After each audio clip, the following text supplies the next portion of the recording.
এই যে 60% ডিসকাউন্ট কোন কোন প্রোডাক্টে? আপ টু কোন কোন প্রোডাক্টে 60% কোনটা কোনটা আছে একটু দেখান।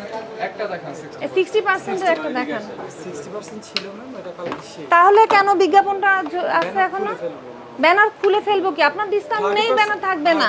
30% যেমন হচ্ছে ম্যাকের উপরে। আচ্ছা ম্যাডামের কথা আগে বোঝেন। আপনার ওখানে 60% ব্যানার আছে তো 60% একটু 60% এর প্রোডাক্ট দেখেন। 60% মানে হচ্ছে আপনার স্টিপসের এটার উপরে আছে শুধু।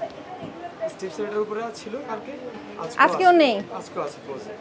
আজকে বিক্রি করেছেন 60% এ দেখান। 60% বেশি বিক্রি করি না, আজকে সেল হয়।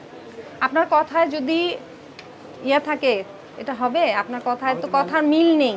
একটু আগে একটা আমি বলছেন। তো ম্যানেজার না ম্যাম। কে আছে ম্যানেজার? কে আছেন? ম্যানেজার আমাদের বাইরে আছে। বাইরে আছে। এখন কে আছে? দায়িত্বে আছে কে? আমাদের স্টাফ, আমাদের সেলসম্যান। সেলসম্যান। আপনারাই তো বিক্রি করেন। যখন একটা কাস্টমার আসে আপনারাই, ম্যানেজার বিক্রি করে না। ওনার চেয়ে আপনি ভালো জানেন কোন কোন প্রোডাক্টে কত পার্সেন্ট ডিসকাউন্ট। ম্যানেজার চেয়ে আপনি জানেন, কারণ আপনি সেলস পারসন, আপনি বিক্রি করেন, তাই না? সামনে একটা ইয়ে দিয়েছেন 60% ডিসকাউন্ট, তাহলে তো 60% ডিসকাউন্টের প্রোডাক্ট থাকতে হবে। যেমন হচ্ছে 10% ডিসকাউন্ট আছে। আমি 10% এর জিজ্ঞেস করিনি তো, আপনি আপ টু বলেছেন, মানে 60% পর্যন্ত আছে। তো 60% এর প্রোডাক্টগুলো আমি দেখতে চেয়েছি। 60% আর যদি না থাকে তা ওই ডিসকাউন্টটা হচ্ছে এটা মিথ্যা বিজ্ঞাপন। 30% পর্যন্ত আছে। তাহলে 30% পর্যন্ত লিখতেন, 60 কেন লিখলেন 60 বলেন আপনি? শেষ হয়ে গেছে। শেষ হয়ে যেদিন শেষ হবে সেদিনই আপনি ওই বিজ্ঞাপনটা সরিয়ে ফেলবেন। কেন সরাননি বলেন? শোনেন আমি বলি আপনি শুনবেন।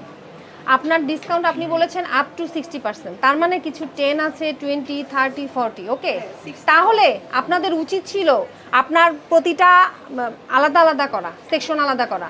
10% ডিসকাউন্ট এটা, 20% এটা, 30% এটা। আপনারা তো সেটা করেনই নি। তারপর আসার পর যখন বলা হলো বলেছেন নেই, কালকে শেষ হয়ে গিয়েছে, ঠিক আছে। এবং আপনারা এটাও করবেন যে কোন কোন মানে সেকশনে কত পার্সেন্ট ডিসকাউন্ট, এটা স্পষ্ট করে উল্লেখ করবেন, যাতে একটা কাস্টমার এসে স্পষ্টভাবে দেখে যে না, এটা 20% আমি দেখে নিচ্ছি। বুঝতে পেরেছেন? এটা কি পাওয়া যাবে এরকম? এরকম ভাবে দেয়া থাকবে না, যেটা 20%, 30% স্পষ্ট এখানে লিখে দিবেন প্রতিটা ইয়েতে। আপনারা অন্য অন্য যে কোনো প্রতিষ্ঠানে, সেটা কাপড় হোক, কসমেটিক্স হোক, এটা কিন্তু লেখা থাকে। আপনারা এখানে কোনো কিছু লেখেনি, শুধু বাইরে বিজ্ঞাপন দিয়ে রাখছেন। আপনাকে এই যে বিজ্ঞাপন, মিথ্যা বিজ্ঞাপনের জন্য সতর্কতামূলক 5,000 টাকা জরিমানা করলাম।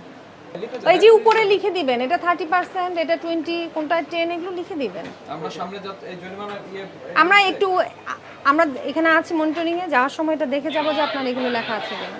বুঝতে পেরেছেন? যেহেতু আপনারা বিজ্ঞাপন দিয়েছেন, এটা আমরা তো ফোর্স করিনি, আপনি বিজ্ঞাপন দিয়েছেন মানে এটা স্পষ্ট করে লিখে দেন।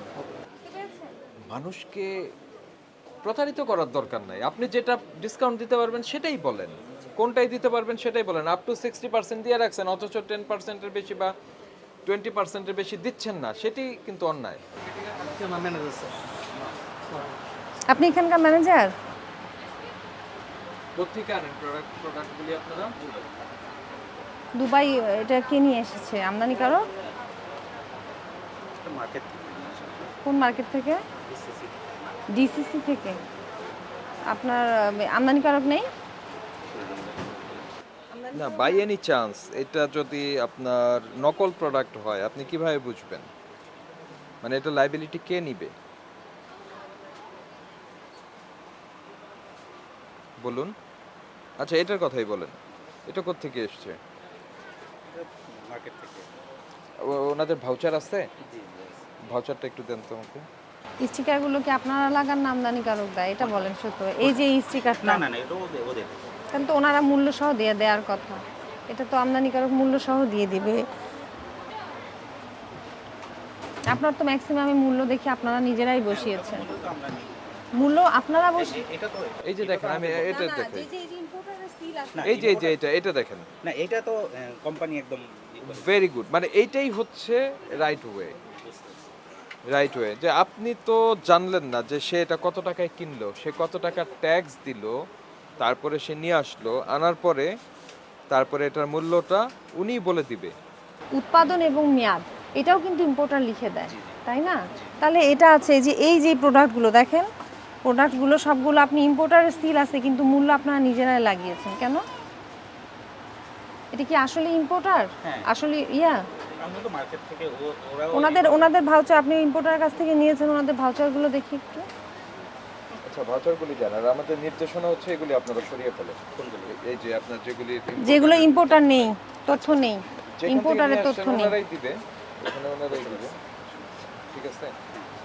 তো just sample এটা শুধু যে শুধু কসমেটিক্স পণ্য তা কিন্তু না, সকল মোড়কজাত বিদেশি পণ্য, সেটা আপনার বিস্কিট, চকলেট হোক, বা খাবার অন্য যে কোনো আইটেম হোক, বা কসমেটিক্স, আপনার নেইল পালিশ থেকে লিপস্টিক, যে কোনো পণ্যই হোক, মোড়কজাত পণ্য হলে অবশ্যই আমদানিকারক, যেটা আমদানিকারক নিয়ে আসবে উনি দিবে। এগুলো সবগুলোই সরিয়ে ফেলতে হবে। আর শিশু খাদ্যের উপরে স্পেশালি নির্দেশনা হচ্ছে মায়ের দুধের বিকল্প নাই, এই কথাটা বাংলায় লেখা থাকতে হবে, এখানে নাই, আচ্ছা ঠিক আছে? এটা থাকতে হবে, এটা একেবারে এটা কি আমদানি নো নো নো, এটা যিনি আমদানিকারক ওরা আছেন ওনারা এটা লিখে তারপর আপনাকে দিবে।